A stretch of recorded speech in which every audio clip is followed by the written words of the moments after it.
Live from the Black Sheep in Glendale, Arizona. Welcome back to the O Show podcast, episode 453, and live from the Black Sheep where the drip is real. Zach, how was your Thanksgiving, man? It was great. It was great. How was yours? Back on the East Coast in Jersey? Cold. Fucking cold. But we are back in the blazing heat of Arizona. This is episode 453. Who are we presented by again?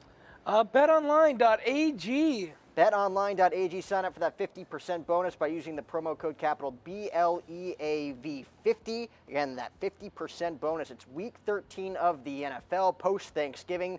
I feel like, and this is kind of a trend for the Dallas Cowboys, they always play a Thanksgiving Day, obviously, on Thanksgiving Day, America's team, but then they always follow it up with another Thursday night game every single year. Oh, they play again They Thursday do it every night? year. Oh, wow. They're playing Thursday night. They're one of your picks. Cowboys taking on the Saints in New Orleans. Yeah. Oh, well, before we get to that, let's talk Oracle review before we get into the NFL I'm jumping picks. out of order. All right, so Oracle review this week. Bounce back week, 6 of 11. We're above 50% again, ladies and gentlemen. And I only missed one over-under. If anything, I was 33% on, the actual spreads, but the over-under, 80. So audience, if you don't know which bets of mine to take my over-unders because I'm looking like a strong Oracle over there, and then just ignore the spread. But overall, Oracle looking back in shape, and we'll get into the picks. We'll, A fan pleaser, probably a sponsor pleaser as well, Absolutely. being 50-50. Absolutely. 40-60, they it's say 55, is the... 55 what I am. That's for the fans. That's winning. That's winning. Anyway, let's get into our NFL picks this week. I'll have you go first, and then we'll go bounce back and forth from there. Well, I already mentioned the Cowboys and the Saints. Oh, you want me to? All right. So...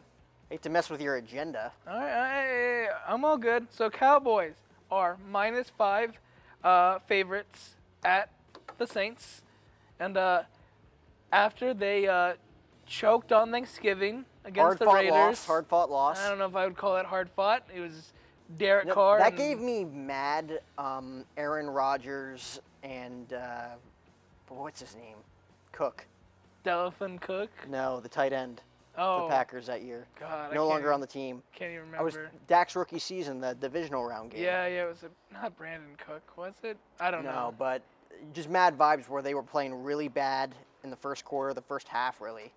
Dialed it back up, came back, forced overtime, and in Dallas Cowboy fashion, 36-33 loss on Thanksgiving Day. They haven't won a Thanksgiving game in what feels like forever, at least 4 or 5 years. Yeah, and I will not lie, it made me smile while I was eating stuffing, but I do think there's a bounce back.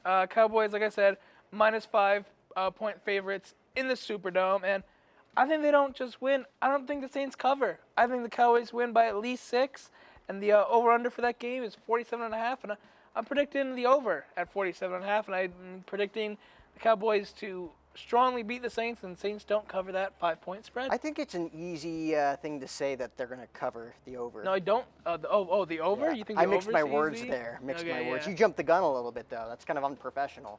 But I think it's very easy to say that they're going to. I think most people will go with the over in this game at 47. It's in a dome. Weather won't be a factor.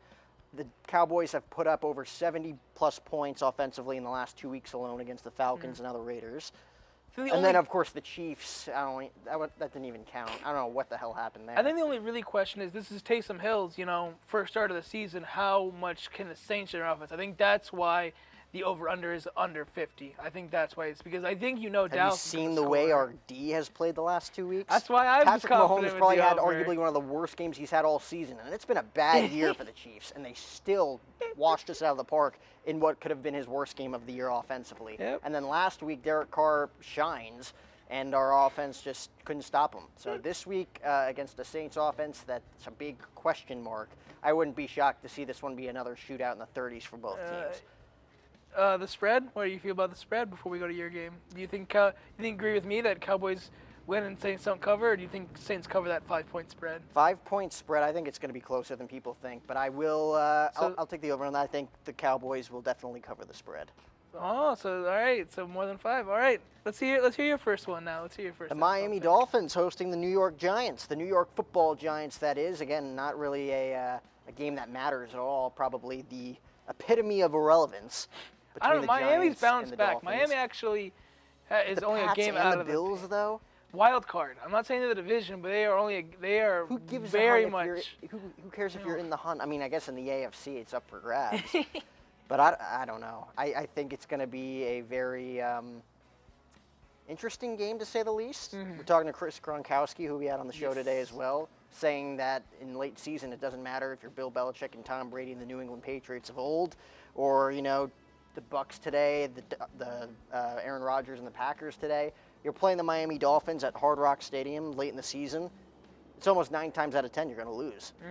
It doesn't matter how bad the franchise is in the time being. The Miami Dolphins find a way to win. They've been very good in December. They find a way to be spoiler. Yes. They're like the Baltimore Orioles of the NFL. They find a way in the last series of the season to pull off an upset to really shock someone. They did it to the Patriots 2 years ago, and I think they did it to my Jets 4 years ago. So, yeah, they definitely are known for playing the spoilers. So what's the spread on that one? So the Dolphins have the spread by 4.5. Okay. The Giants are the 4.5-point dogs. The over-under is 40 in this game. I don't really like either offense. You're going the under? I'm going to go the under at 40. I mean, the weather is probably going to be perfect in Miami. Go check out Darius Rucker's new Miami Dolphins apparel line. Quick shout out to Hootie and the Blowfish. Check out episode 350 of the podcast. Just a cheap plug. I agree with you in the under, and probably Giants cover that spread at 4.5. They probably don't lose by more than 5. You don't think, really? I mean, I think Miami wins, but I think it's a 4-point game. If that's all they need to cover is a 4-point game. Giants need. I think that'll be the case. Again, the epitome of irrelevancy this Sunday between the Giants and the Dolphins. Who's next? All right, so my Who's next on the list second game of the Zach? week, we got the Justin Herbert-led Chargers, 2.5 dogs at Cincy against Joey B and that Cincinnati offense. Go Tigers. I think the Bengals get a solid win. For the second game, I don't think that the underdog covers. I think that the Bengals win by at least 3 points and get a solid victory. And it's over under 51. I'm going the over. I think both offenses have been really good. And the Chargers defense, well, sometimes it's looked great but inconsistent. I'm going with the over at 51. You know what? I'm going to play devil's advocate with you. I'm going to do the old flippy flop, On both? the 180. I'm gonna pick the under, and I'm going to say the Chargers come away with the victory. Not just cover. You think they win? Yeah. I think they cover, and I think they win on the road. All right, you got to start doing the totals on yours, so we can do Oracle versus Jack review. That way we see who's better, who the audience can trust more. Because now you're going against me more often. Now we got to do that. All right. I got to come up with my own name. Maybe do. the Oracle versus King Richard. Just go. Just go your second game. You want to give your review of King Richard? You saw it this weekend, didn't you? King Richard. Amazingly well acted film. Will Smith probably will be one of the top 5 nominated for Best Actor this year. Her name escaped me, but the mother, the Mrs. Williams, was also amazing in that movie. Really good cinematography, really good music choice, great soundtrack. So I would say 9 out of 10 film. Predicted takes home 3 Oscars is my prediction. Wow. Yep. See, I put you on the spot there. That was actually a pretty good answer. Thank you. Anyways, on to more important things, like the Baltimore Ravens and the Pittsburgh Steelers. Oh. Rivalry matchup, AFC North out at Heinz Field in Pittsburgh, Pennsylvania. Arguably one of the best football experiences that you can get if you've ever been to the north side of Pennsylvania. I think it's not quite the same as it was, Flacco versus Roethlisberger from many years ago. It was always a shootout, was always a good time. Plenty of postseason matchups. We were talking about last week, Mike Tomlin and Jacoby Jones. Trip. I still can't believe he did that. What a dirtbag move. But the Steelers are the 4.5-point dogs against the Ravens. I think the Ravens definitely cover the spread at 4.5. The over-under is 44 in this game. I'm going to pick the over, despite this being a different era for both teams, you could say. Maybe not entirely. I think it's still going to be a shootout at Heinz Field, on top of bad weather, most likely in December. All right. And that is the King Richard review of the episode. I'm not gonna argue with you on either one. I think you're right about both of those. You're damn right I am. All right, now for my final NFL pick of the week. I had to be the homer after a nice win against the Texans, even though it doesn't matter. I thought I would have a little fun. The New York Jets, speaking of Joe Flacco, 6.5-point dogs in the other side of that great state of Pennsylvania in Philadelphia against the Eagles. Like I said, 6.5-point dogs. I don't need the Jets to win outright, but I'm taking the points. I'm taking the Jets to cover. The Jets don't lose by 7 or more. It's a touchdown game, and I'm picking the over at 45 in that game. I'll pick the over at 45 because the New York Jets are going to get slaughtered. Hold on. Fly, Hold Eagles, on. fly on the road Hold to on. victory. Did I ever tell you the time I went to a Jets-Eagles game in Philly when I was 12 years old? It was for my 12th birthday. My brother, my dad, and I went to, my dad took my brother and I to Lincoln Financial Field in Philly. Oh, you went to in the Eagles. Wearing our Jets okay. gear. Michael Vick put up 45 against Mark Sanchez. This was I the remember year. that game. This was the first collapse Sanchez had. This was the butt fumble year. Jets were 8-5 going into this game, and they finished 8-8. They collapsed at the end of the year. This was a year or two before they fired Rex But that's Ryan. not what's going to happen this week. We're going to just barely lose. No, it's going to happen exactly the way it happened. It was 45-19 the final. Plaxico Burress had a couple touchdowns. Michael Vick threw for 3 touchdown passes. Jeremy Maclin had a few. LaShawn McCoy, Shady McCoy rushed for 2 touchdowns as well. I can't believe I remember all of this. It's the first time Yeah. I've thought about it in nearly 10 years.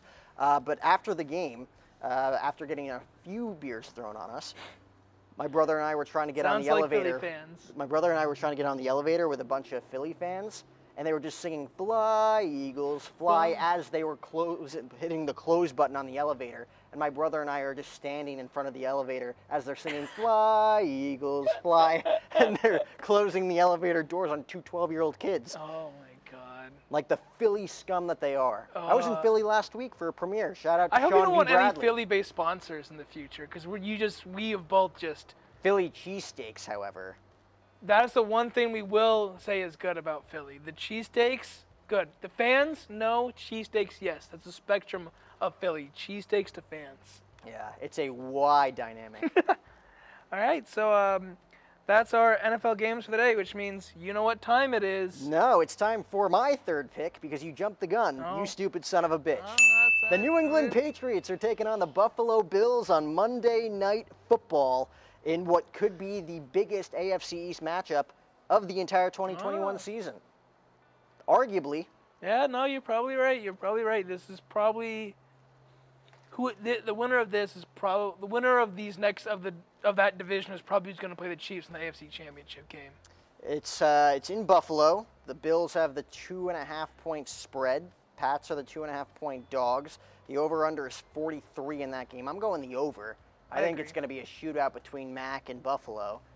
And I think that the Patriots will come away with the upset. And I think a lot of people would agree with me. I'm with you. Yeah, no You arguments didn't there. fade. Oh, we got to, okay. Stupid son of a bitch. this is harassment. Well, I don't have anything else to say because I agree with that. I actually think Patriots are going to make the Super Bowl. That's my bold prediction right now. I think we're going to That's get what Chris Gronkowski predicted. I know, I think- Patriots, Buccaneers. That's what I think that's happening. I think it's going to be awesome. I'm very excited if that ends up being the case. But now that I've apologized and now that you've given your third pick, now it is time for The Michael Cera halftime report. report. Roll that Michael Cera halftime report graphic, Hank. All right, last week I thought I was going to bring something valuable to the table, but Zach beat me to the punch. I found a Weezer and Michael Cera collaboration. fun fact, a collaboration on one of their albums. It was one of their cover albums back in 2005, I think, 2004 maybe. Don't fact check me there. But I thought I was bringing something valuable to the table, and Zach's just like, oh, great, we'll mash them both up. I'll go first, though. Jack, you ever hear of the band Weezer? You selfish son of a bitch. So what do you have this week, since I'm not going to bring anything valuable to the table when it comes to Michael Cera? So that's a lesson to all the other future creators out there. Have pre-production meetings so that doesn't happen during your recording. A little lesson out there. Maybe I should start bringing my own notepad. That's what I'm saying. It helps Make keep it look you a organized. lot more better than your notepad, too.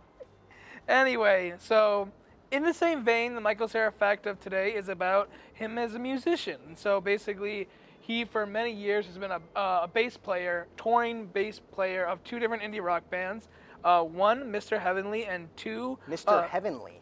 he's been a touring bass player for Mr. Heavenly, and as well as the Lone Goodbye. And back in 2014, he released his album True That, which had 19 original songs and 2 covers.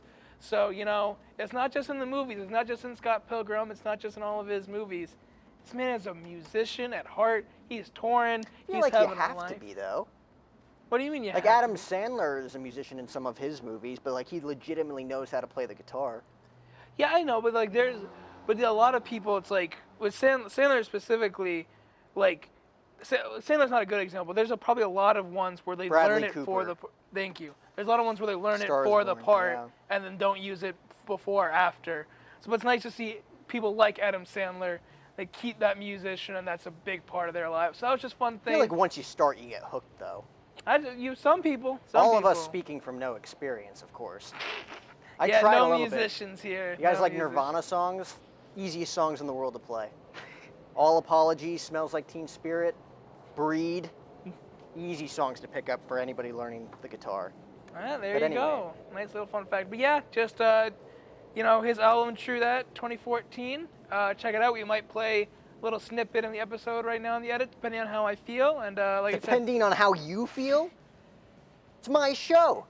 do you want it? There might be a copyright, so I don't know how much we can play. We had copyrights the last time you tried to play a video. Remember that podcast snippet? What podcast? Snippet? Copyright claim. It's my whole point. Why it's like, do you want me to play for? We probably can only use like 10 seconds. That's why. Okay. Anyway. No clip. What's next? Get it together, man. That was. We're on YouTube. That was.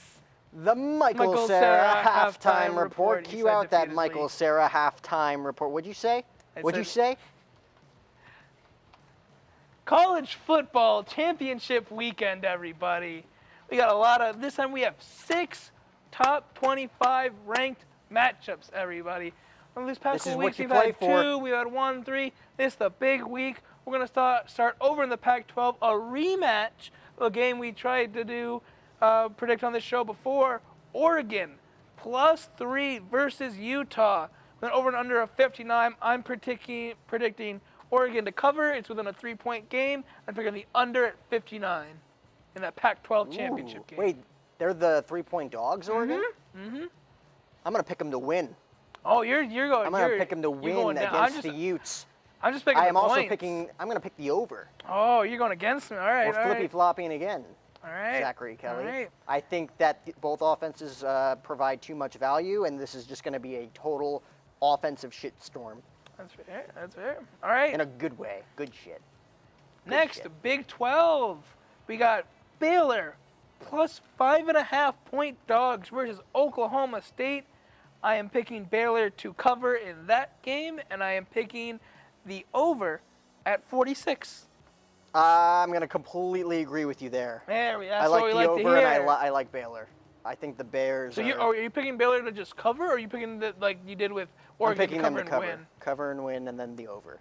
Oh, so you're picking cover and win. Yeah. You're doubling down on it. Trying to get that big The money. Bears of the NCAA All are right. very impressive. All right. I like that. All right. Number 3, SEC. 2 top 4 ranked teams. We got the Georgia Bulldogs as 6.5-point favorites versus Alabama in the SEC championship game. I'm predicting Georgia smokes them. Alabama does not cover that spread, and I'm picking the under at 49.5. Alabama's weak, and Georgia, they're going to roll through the college football playoff, and starting with Alabama, this SEC championship. How many times are you going to eat your words, Mr. Oracle? No. Go against me. Next week it'll be Oracle versus Jack review, and we'll see who was more King accurate. Richard. King Richard. King Oracle Richard. versus King Richard. I think the Say it to the Roll camera. Tide are going to roll over your Bulldogs. Say it to the camera. I think the Roll Tide are going to roll over your Bulldogs, you stupid son of a bitch. All right, And you here's heard why. They are the Bill Belichick and Tom Brady Oh my. of the NCAA. You know, Nick Bill Belichick Saban, and Tom it Brady doesn't went a matter decade who's on his without winning a roster. Super Bowl. Every Oh my single year God. they find a way. Oh my God. Every single year. This is probably the biggest game of their year so far. I'm picking the over, and I'm picking Alabama with the upset victory, according to BetOnline AG's line. So, audience, hopefully you decide to go with the better person's bet. I won't say who's the better bet, but anyway.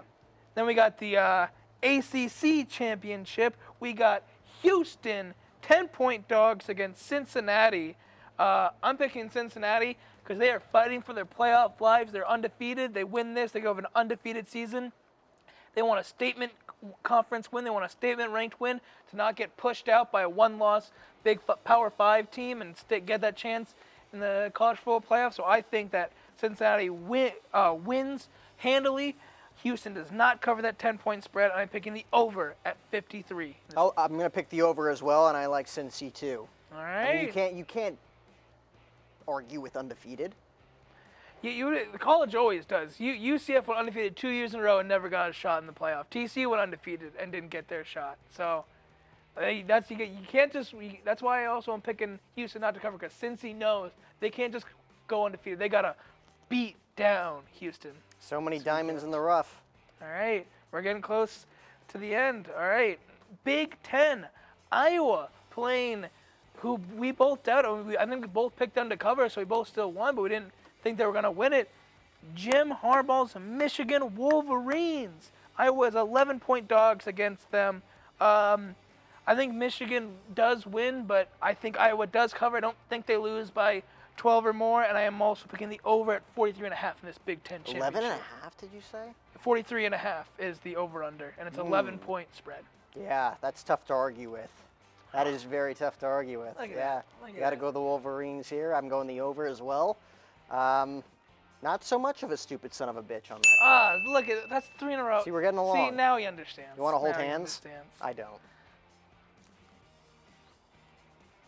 ACC championship.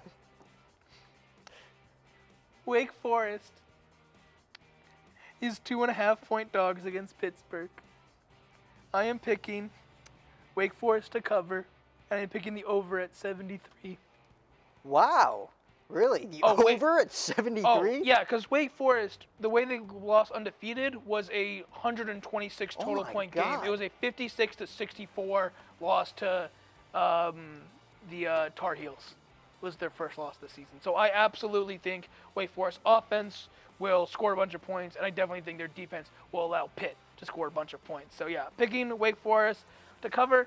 Pitt probably wins, but at a 2.5-point spread, I just feel comfortable to cover. I'll take the points. I'm not gonna double down, and yeah, I'm going the over at 73. Pitt's definitely going to win, and just because I made you cry, I will agree with you on the over at 73. I think, given their history, their track record, it's not looking good for Wake Forest. That's his way of apologizing, audience. I know he didn't say I'm sorry, but I want the audience to know he just said I'm sorry, and that's growth. That's growth. All right, so those were our 6 college games. Now we only have one last little thing to talk about this week, since the main event of the segment. Did I just hype it up too much? Is it not the main event of the segment? I guess you want to call it that. But speaking of college football, Lincoln Riley and Brian Kelly both leave before the end of the season. Lincoln Riley leaving Oklahoma for USC, and Brian Kelly leaving Notre Dame for LSU. Notre Dame being number 6 in the rankings. If Alabama loses, and if Cincy loses, or if Alabama or Michigan, any 2 of those 3 teams lose, Notre Dame's in it. Is going to be in the college football playoff with an interim head coach. Brian Kelly just leaving them in the dust, and Lincoln Riley, leaving Oklahoma, after they're about to merge into the SEC, a much harder conference. He is leaving to go to the weak Pac-12 and play in sunny Southern California for USC.